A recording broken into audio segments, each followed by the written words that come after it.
All right, let's get into it. Today, we're going to tackle something that every single Python programmer runs into: how to master dates and times. Seriously, this is one of those skills you'll use all the time. Have you ever been there? You're just trying to figure out how many days are left until a deadline, or maybe you need to format a timestamp for a report and it just turns into this messy headache. It feels like it should be simple, right? Well, the good news is it actually is, because Python has the perfect tool for the job. And the whole secret really comes down to understanding one of Python's most powerful ideas: modules. The best way to think about them, they're like these pre-packed, specialized toolboxes ready for you to use. So yeah, a module is literally just a file packed with code that someone else already wrote and tested. So instead of you having to figure out the complex math for a square root, you just grab the math toolbox. And when you need to handle time, you just grab the datetime toolbox. It's all about working smarter, not harder. So let's go ahead and crack open that datetime toolbox. When you look inside, you're not just going to find one tool. You'll find a whole family of them, or as they're called in Python, classes. And each one has a very specific job to do. Now, you'll find you keep coming back to three main tools. First, there's date, which is super simple. It's just for the year, month, and day, perfect for birthdays. Then you've got datetime, the whole shebang. Date and time, right down to the microsecond. And finally, my favorite, Timedelta. This is your magic wand for doing math with time. Okay, that's enough theory. Let's get our hands dirty and actually put these tools to work.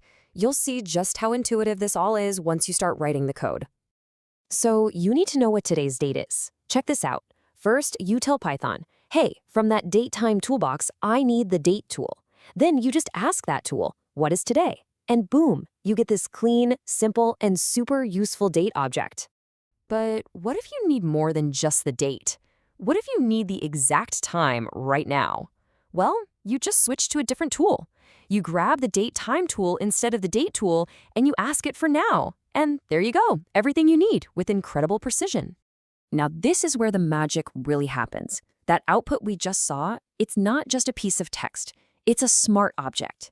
That means you can ask it for its individual parts.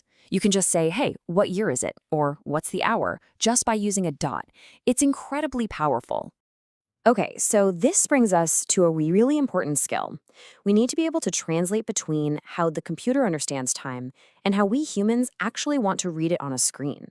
You're gonna want to remember these two. strftim, and I want you to think F for format, takes that smart object and turns it into a pretty string for people to read. Then there's strpim, think P for parse, which does the exact opposite. It takes a string of text and turns it back into a smart object that you can actually do work with. So let's see that formatting in action. You see those little %sign codes?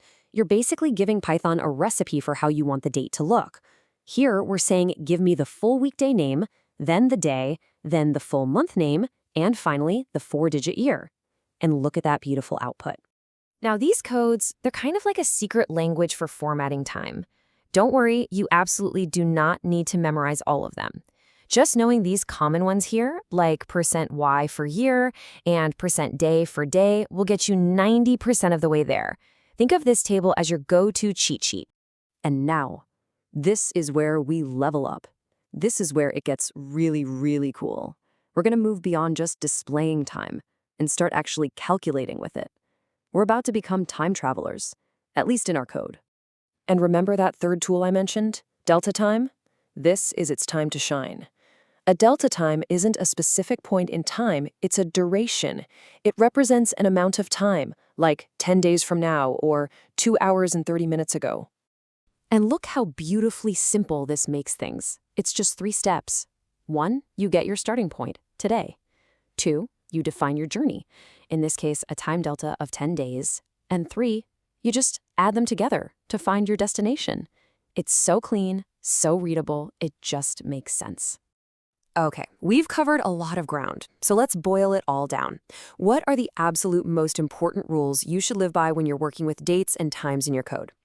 If you take only one thing away from this, please let it be this. Always do your calculations and your logic with those smart datetime objects, never with plain strings. The second you get a date from a user or a file as text, use strip type to convert it into an object right away. Do all your math with Timedelta, and only use strip time at the very end, right before you show it to a person. Trust me, this habit will save you from so many future headaches. Think about it. By getting a handle on this one single module, you've just unlocked the power to build anything from a countdown timer to a project management tool to a complex event scheduling app. The logic of time is no longer a mystery. So the only question left is, what are you going to build?